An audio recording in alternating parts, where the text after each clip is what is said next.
Local 4 News begins right now with a breaking news alert. He says it's not him. Again. You know, blacks do look like chimpanzees. But a new round of disturbing audio tapes have Warren Mayor Jim Fouts on the defensive. We shall overcome. I and we together shall overcome all of these phony tapes. Tonight, Local 4 is asking the tough questions. But we begin Local 4 News at 5 with 4 Live radar lit up with rain across Metro Detroit and the worry now that it could soon freeze and make for a real mess out on the roads. Right now, people living north of 8 Mile are under a freezing rain advisory. Let's get over to Ben. Ben, when's this rain going to switch over? Well, hopefully after midnight is when we'll see everybody in the liquid form, but the warm air's in the wrong place right now. It's just above the surface, so it's coming down as rain and then freezing on contact in some of these areas that are showing up as pink here, especially north of 8 Mile. South of there, we're getting a little bit of a break in the precipitation, but you can see there's more on their way coming in from the west. So the reports are kind of all over the place. It's a little bit of rain here at Metro Airport, still rain at Pontiac. Mount Clemens was reporting partly cloudy skies just a few minutes ago, some snow showing up in Port Huron. So depending on where you're at, conditions are going to change very quickly from spot to spot. Generally above freezing as you get south of the city, but north of there, even though it's not much colder, just enough to make a difference, 31 and 32 are those primary temperatures that we're looking at north of the city. So coming up, we'll look at your 4-zone forecast, and that's going to break down your ice accumulation, how much we're expecting from now through the early part of the overnight, and also some more mild temperatures all in a few minutes. Now back to the breaking news we've been following all day long, those disturbing audio recordings. 1 month after Warren Mayor Jim Fouts said he was not the man on tape disparaging citizens with special needs, he's now defending himself against recordings that denigrate women and African Americans. Priya Mann with us live now. And Priya, once again, the mayor is saying that the Macomb County executive, Mark Hackel, is to blame for this. That's right, Devin, and the Macomb County executive says he has nothing to do with this latest batch of audio recordings, and they were released just moments before the mayor was set to speak here at City Hall for a ceremony honoring Dr. King. And Mayor Fouts said at the podium he hasn't listened to the tapes and has no interest in what they say. I was thinking about Martin Luther King. I like the phrase, we shall overcome. I and we together shall overcome all of these phony tapes. Warren Mayor Jim Fouts started his speech about Dr. King dismissing racist comments he allegedly said that were secretly recorded. You know, blacks do look like chimpanzees. I was watching this black woman with her daughter, and they look like two chimps. Their mouths were elongated out, you know, duckish look. Another audio file contained vulgar comments about women. Think I want to date a 60-year-old hag? I'm not interested in any old ugly hag. I think after a certain age, they're all dried up, washed up, burned out. I don't care how many tapes Mark Hackel or whomever makes, I will not be deterred. Macomb County Executive Mark Hackel denies the allegation and refused further comment. These latest recordings come just weeks after tapes were released, reportedly of Mayor Fouts making disparaging comments about special needs people. The audio forensic expert that confirmed the voice on earlier tapes was most likely Fouts says the results are inconclusive this time. The recordings are too short to come back with scientific analysis to be able to say beyond a reasonable degree of scientific certainty that these are authentic and they are of Mayor Fouts' voice. The mayor did not take questions following the ceremony, but was confronted by Reverend W.J. Rideout. Did you consider us as black chimpanzees? The Reverend is calling for the mayor to resign. Have not overcome when we have mayors who are racist.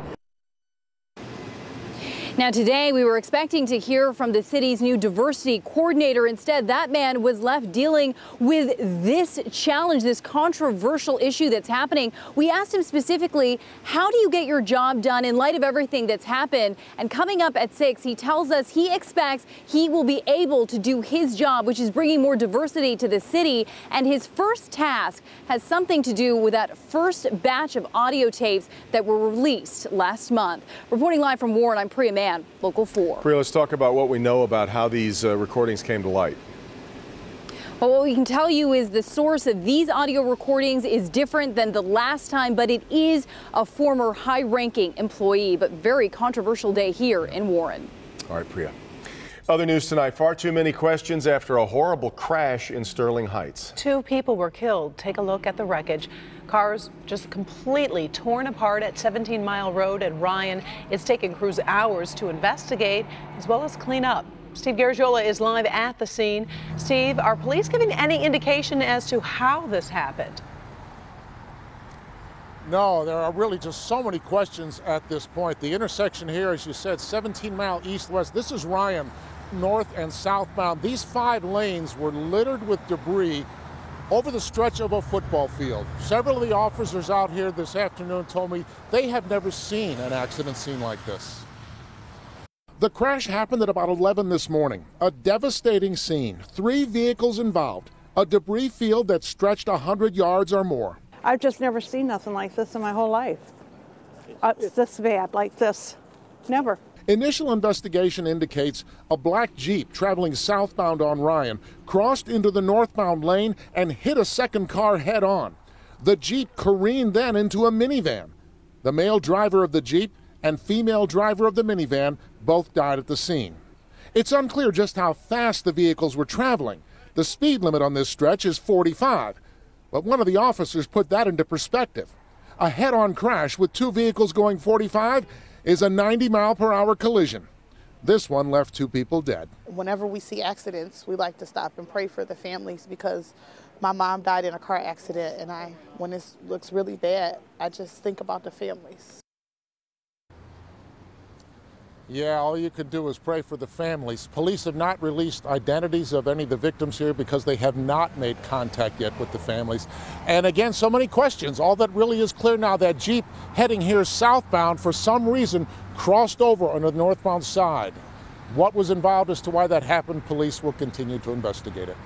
Karen, Devin, back to you. Steve, I imagine that police officers are trying to find out if there's any security cameras perhaps in the area that may have recorded the crash. Have you heard anything about that?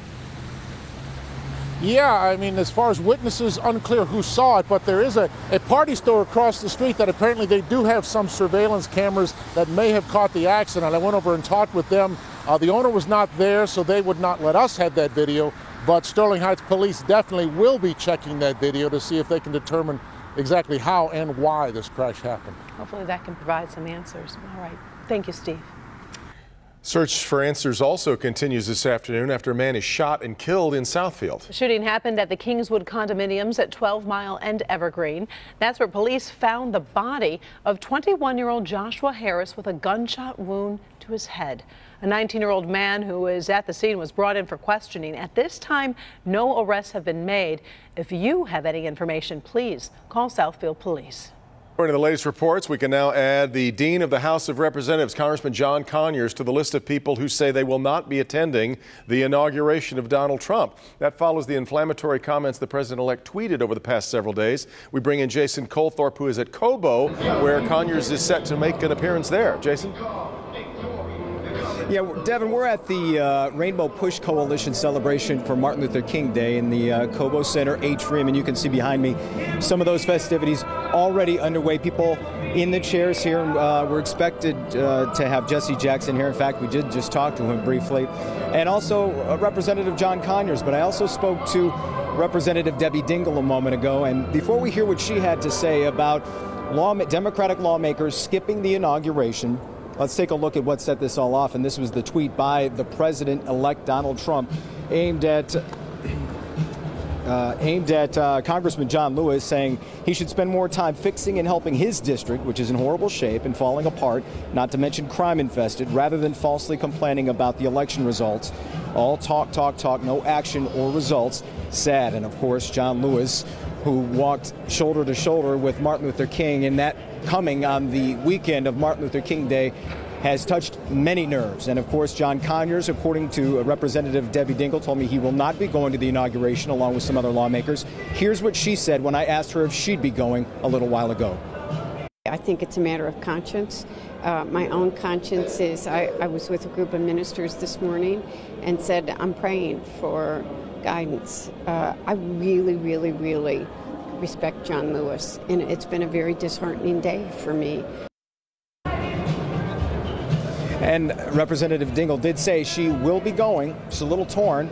She's very involved with the Michigan delegation there for the inauguration festivities. She is planning to attend, but as you heard, it's up to each elected official and it's their conscience to decide what they're going to do here. And of course, we'll be here as this event unfolds, and hopefully we'll talk to Representative Conyers about his decision and have that for you later on Local 4 News. Guys, back to you. All right, Jason, we'll talk to you then. Meanwhile, hundreds of people were braving the cold today at another celebration of the legacy of Dr. Martin Luther King Jr. The 32nd annual MLK Southfield Peace Walk began at 9:30 this morning with a crowd departing from United Methodist Church. Everyone then walked a little more than a mile to the Southfield Municipal Complex, where a celebration program was held. Not only was his legacy one that uplifted people of all races and all walks of life, but his legacy of service also strengthened American democracy. And so we celebrate that legacy, which not only had local influence, but also has had international influence the world over. Southfield was the first Michigan city to hold a walk celebrating Dr. King. Still ahead, a report claiming racism and intimidation happening inside the Detroit Police Department is making the rounds. New tonight, why the Police Officers Union says that report is filled with lies. Also, they were the two key clues that helped crack the case. What police found that helped solve the case of a teen girl who had been missing since she was a newborn. Coco. Downriver residents are concerned after their pets get sick. Makes me wonder, is it really bad flu going around? Or is it the water? If our animals are getting it, and you know they don't get our flu. What the Great Lakes Water Authority is saying about all of this and how some cities are taking matters into their own hands. It's new at 6. Startling images from a plane crash in Livingston County where this aircraft ended up upside down. We'll hear from the local mayor who saw it happen and rushed to help. Plus, love hurts. A local man is recovering from stab wounds after police say his date asked him a question and didn't like his answer. Now here at 5, folks living downriver complaining about the water quality, saying their tap water smells like sulfur and tastes like sewage. And after testing the water, the Great Lakes Water Authority and individual municipalities say the water is safe to drink despite the smell, but residents are still leery. Coco McAvoy joins us live from Allen Park. And the question, Coco, do they actually know what's causing this? Karen and Devin, officials from the Great Lakes Water Authority say it's caused by too much turbidity in the water, which is essentially too much dirt in the water. But they say it's not harmful, that they've done a lot of testing, and that the water is safe to drink. But residents, they don't believe it, and they're stocking up on bottled water. I don't know if I want to. Christina Bacon of Trenton hesitant to drink her own tap water after her cats and dogs got sick last week. The big dog started vomiting too, along with the little dog, really bad. No, we're going to switch to bottled. Sarah Nitz's dog, Chloe, also had a scare in Taylor. And anytime that she had been drinking water, she was getting really sick, and then it just got to the point where she couldn't even get up. Nitz says the vet found a lot of bacteria in her dog's system, but why? What's the link here? So the only common issue would be the water. The Great Lakes Water Authority says all downriver communities were tested and met the EPA's safe drinking water requirements. But cities like Gibraltar, Trenton, and Woodhaven looked into the water problem for themselves. That's the one that's... We started getting our sampling kits together and started sampling the water on Saturday morning to send it out to an independent laboratory for testing. What they found? Everything we've tested for so far has come back as negative. Still not enough to convince residents, though. It's really hard to always trust everything, especially after the Flint water crisis, is that I think that you always just have to go with your gut, and my gut was saying no. So Nitz and Bacon will keep stocking up on bottled water, and Bacon says her family ordered the materials to do their own testing to make sure there isn't a bigger problem here. Doubt there's a bacteria or something they're not catching. Trenton's results came back negative, but they're doing a second test in Gibraltar. Their results are not yet in, but again, the Great Lakes Water Authority says they've done multiple tests and said that the water is safe. As for bottled water, they said that's up to the residents, but it's not mandatory. Reporting live from Allen Park, I'm Coco McAvoy, Local 4. I know they've been doing so many tests. Can they explain exactly why this issue is concentrated in the downriver area and if there is something that they can do immediately to try to remedy it?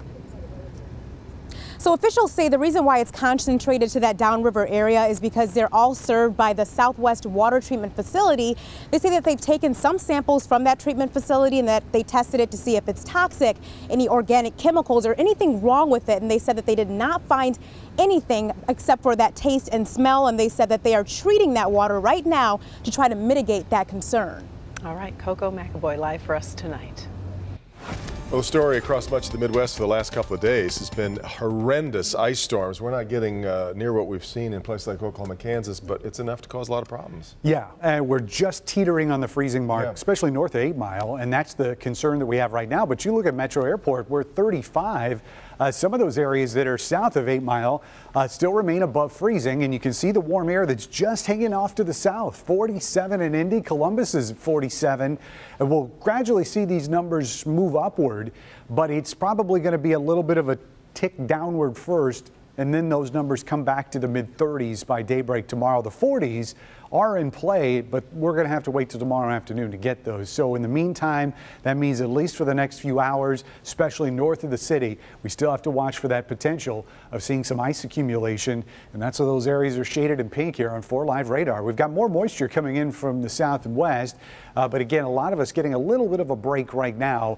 The big push of moisture you'll see here on the map coming up is going to be probably later on tonight. You can see back to the west, a lot of this is lifting up to the north, even north of 94 out towards Kalamazoo, Grand Rapids, and heading towards northern and lower Michigan. But there is going to be more moisture down here to the south that's going to be yet to run through, and that's going to be overnight as the low that's driving this is still out there just off to the west of Kansas City. So here's how things are going to play out tonight. The warm front is going to move north, not quite in time to keep that freezing rain away from areas north of 8 Mile. By midnight, I think all of this is going to be liquids, just save for a few locations, mainly north of I-69 at that point, although the freezing rain advisory does run until 2 a.m. Beyond that, we will see another push of wet weather coming through overnight that should be a little bit lighter by daybreak tomorrow. But watch out for some thunderstorms tomorrow, at least in the morning hours, close to the center point of that low. And then we'll be dry in the afternoon with just a lingering shower in a couple spots as we get into the second half of Tuesday. Let's look at the potential for ice accumulation. Metro zone, I don't think we're going to see a whole lot until you get up here closer to M59, maybe upwards of 1/10 of an inch. And that looks like it's probably on the pessimistic scale. I don't think we'll see quite that much, hardly anything as far as frozen stuff goes in our south zone, but there is going to be that area north of 96 where we still could see some ice accumulation in our west zone, and the most of it is going to be here in our north zone north of 59, 2/10 to possibly as much as 1/4 inch in a couple spots in Oakland County. So we'll watch that very carefully tonight. 36 by tomorrow morning, high temperatures rising to 45. Showers and a few thunderstorms out there, so we really are running the gamut here over the next 7, but it's going to stay unseasonably mild all the way through the end of the auto show. Look at that stretch of what? Yeah, amazing. Hardly any hours below freezing once we get past today. Okay, Ben. Thank you very much, Ben. Speaking of the cold weather, it's just one reason some people actually call today Blue Monday. Ahead in good health, see why this time of year may be especially difficult for certain members of your family. But first, we now know how police cracked the case, how a teenage girl missing since she was a newborn was found. That's next. Hank? This product right here being praised by doctors who say it can dramatically improve your health. It's not a gag gift. It's actually incredibly useful. My Help Me Hank special report tomorrow starting at 5. A cold case cracked, and we are learning more tonight about just how it began to heat up.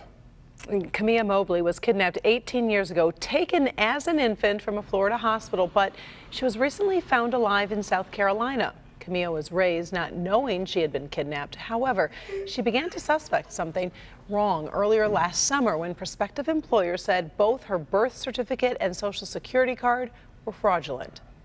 Governor Snyder is set to give his 2017 State of the State address tomorrow night. The governor will deliver the address inside the House chambers in Lansing. It'll be his 7th State of the State address. He's expected to devote much of the, we're told it's about 49-minute long, this speech, to the Flint water crisis and where we go from here. You can watch his address right here on Local 4. We'll also carry it online at clickondetroit.com, and you'll see it live starting at 7 p.m. Some controversy brewing between the Las Vegas CES, the Consumer Electronics Show, and the North American International Auto Show. Both shows are aimed at different audiences, yet they attract the attention of the same industry officials.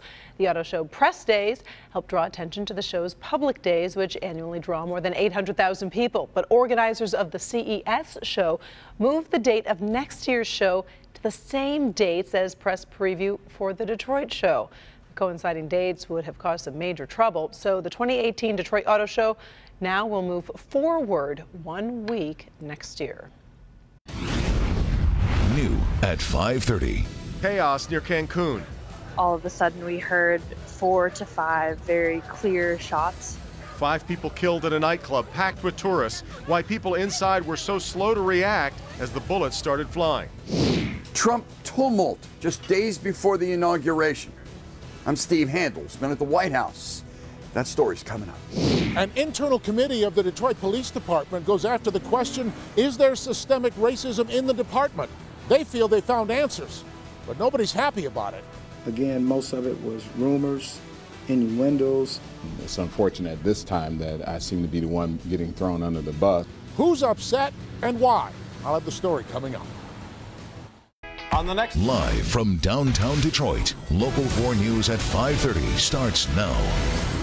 Detroit police officers push back why they're blasting a new report showing racism and intimidation is going on inside the Detroit Police Department.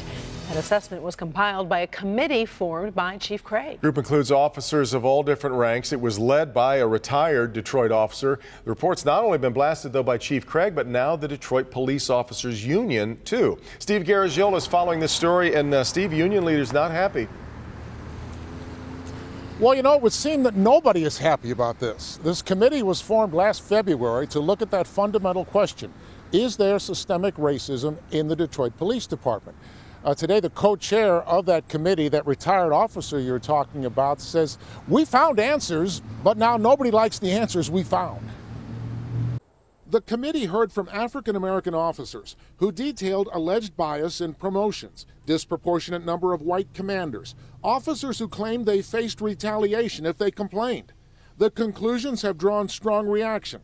Police Chief James Craig. To make statements that this report suggests that there's widespread racism in the department, that is not the case. Today, the police union condemned the report as reckless and damaging. Due to the reckless categorization of members of the Detroit Police Department in engaging in discriminatory practices, the Detroit Police Officers Association is forced to file a policy grievance. And reaction from the man who co-chaired the committee, retired Detroit police officer John Bennett. It's unfortunate at this time that I seem to be the one getting thrown under the bus, but let's be clear, I'm just a messenger. He found nothing of substance. Again, most of it was rumors, innuendos. The police union agrees. It's not based on fact. It brings about the air of suspicion that there may in fact be a systemic racism within our department, and that's just not the case. And the fact that you have the units within the police department that are predominantly white, if not all white, that's not a rumor, that's a fact. Bennett says the committee has no agenda here, but merely gathered information and shared it. I think they want the committee to go away and the report to go away, but the issues are not going to go away. You know, John Bennett said to me this afternoon, the thing he doesn't understand is, how did he become the bad guy in this story? He says the chief called him, asked him to do a job, so he co-chaired this committee. He did the job, and now everybody's mad. Back to you. Steve, now the chief wants to keep the committee, but the union wants it dissolved, so what happens now? Well, yeah, that's an interesting dilemma they have there, because both are on the same side of this argument. Both feel that this was about rumor and innuendo and no facts were presented. But where it stands now is they will negotiate as to what happens with this committee. If the union is not satisfied that the committee is disbanded, it could go all the way to arbitration. Yeah. All right, Steve.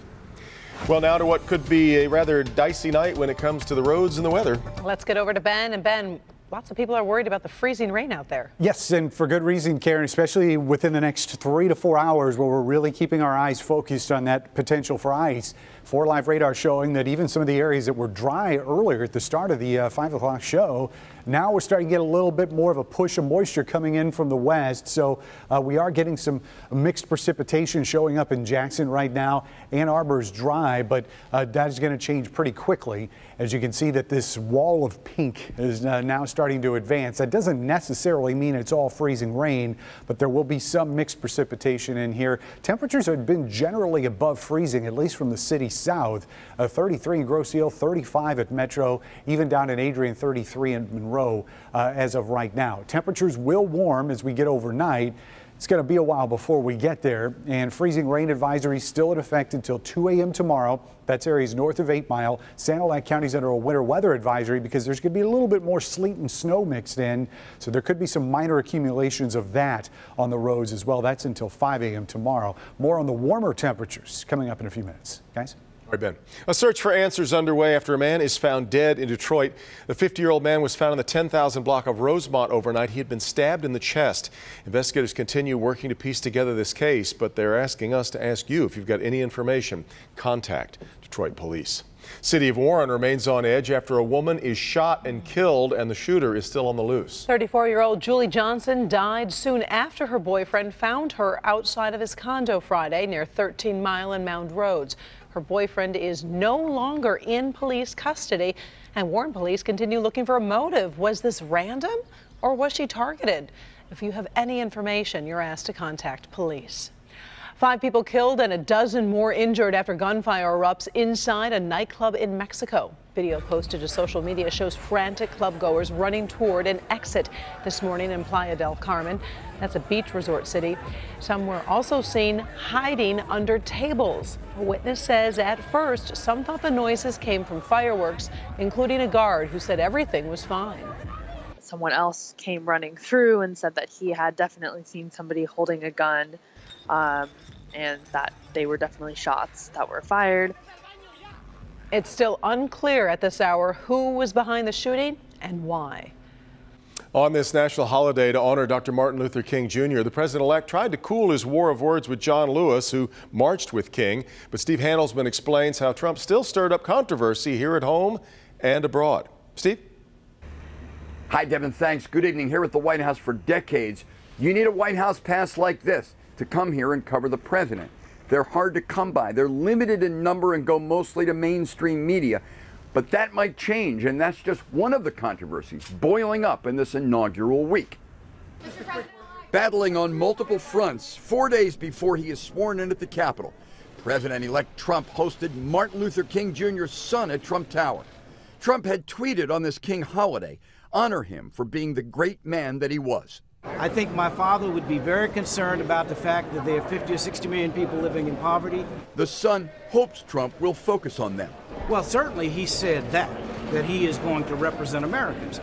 It's Trump's latest move to counter Dr. King's aide from the 60s, John Lewis, still fired up today in Miami. Stand up, speak up when you see something that is not right. The congressman did not repeat his charge that Trump will be an illegitimate president.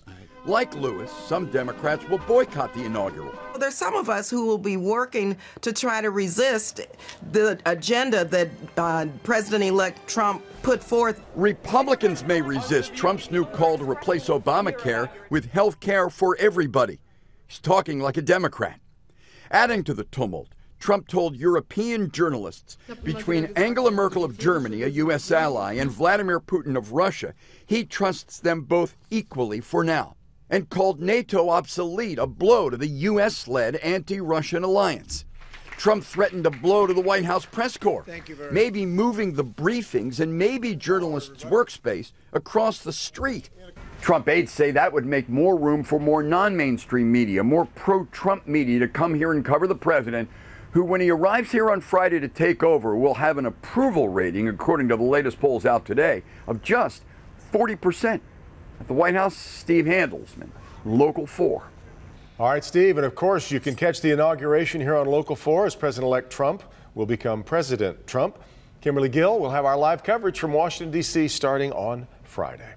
Other news tonight, the wife of the man who perpetrated last year's massacre at an Orlando nightclub is now in federal custody. She is expected to face charges of obstruction of justice. Noor Salman, wife of Orlando shooter Omar Mateen, was arrested in San Francisco. She has said she had no knowledge of her husband's plans before the shootings at the Pulse nightclub that left 49 people dead. Mateen was killed in that shootout with police. Noor Salman is due to appear in court tomorrow.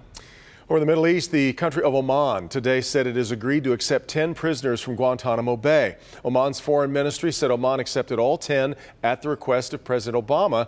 The transfer believed to be efforts on behalf of the president to fulfill his promise of shrinking Guantanamo Bay's prisoner population.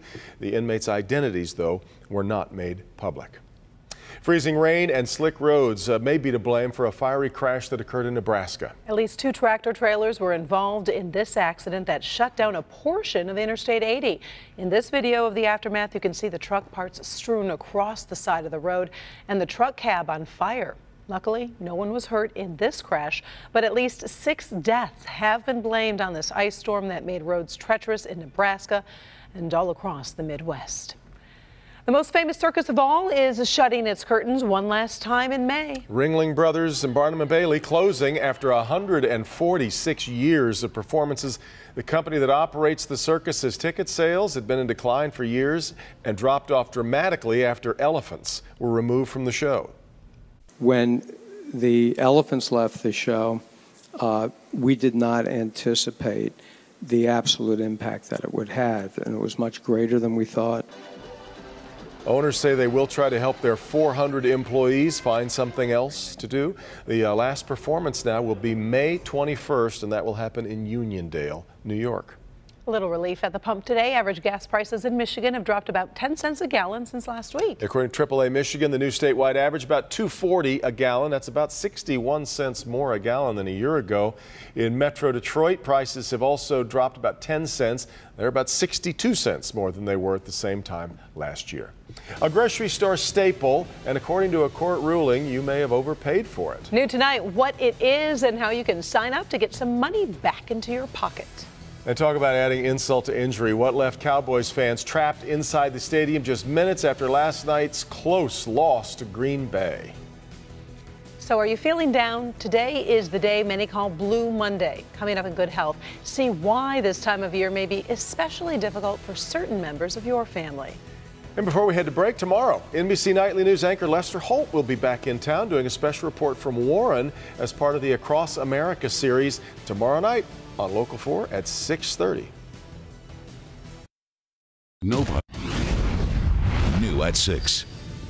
A warning issued by the Better Business Bureau, a company that could be ripping off local sports fans. Now those angry customers are speaking out. What you need to know coming up in my Help Me Hank Scam Alert.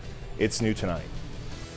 Also, a decision every parent has to make, and not just once, when to send a possibly sick child to school and when to keep them home. At 6, a new study reveals where many moms and dads draw that line. And Good Health today has been dubbed Blue Monday. The day is sometimes called the most depressing day of the year. While experts have called that title into question, there's no doubt this can be a difficult time of year for many. The holiday fun is over and done, and every day is a different shade of gray. It's the depth of winter, and it's close to the shortest day of the year, so there's not much daylight. The weather's starting to get real cold, and that makes people isolated. Psychiatrist Dr. Gerald Shiner at Sinai Grace Hospital says this time of year can be especially isolating for seniors. It's difficult for older people who have breathing problems or walking problems to navigate the ice and the cold weather. It's harder to drive, it's harder to get places. That makes people more lonely, and it's a lot easier to get discouraged. And when I use the term discouraged, you can get discouraged, you can get sad, and sometimes you cross over into depression, which is really an illness. Shiner says it's important for seniors to get out when possible, to avoid overeating, and to stay active, physically and socially. social stimulation, social relationships, talking to good friends, and maintaining a good relationship with family is also very important. It's also crucial to watch your loved ones for signs of depression. Families will often see that someone stops doing the things they used to enjoy. They give up their hobbies. They don't want to have social interactions. They don't want people to come over and visit. Shiner says express your concerns, but realize you may need to dig deeper. Most people who are depressed will deny that they're depressed initially. Look to see if they're keeping up with their hygiene, keeping the apartment clean, and if they're not, consult your family doctor or look for a mental health professional. Dr. Shiner says no one is immune from feeling blue this time of year, but most of us will snap out of it once spring arrives. True depression doesn't change as easily as the seasons, but can be helped with the right treatment. Well, many Dallas Cowboy fans got a double dose of some bad news yesterday evening. Their team, of course, lost their playoff game to the Green Bay as time ran out. We know how that feels. Then those fans, though, had to stay inside the stadium. Shortly after the game ended, the stadium scoreboard alerted all inside the stadium to take shelter because of a tornado warning. No one could leave for more than an hour. Some players were prevented from leaving. Severe storms did cause damage and some flooding in the Dallas area last night. And for many of them, it was a fitting end to what had been a really promising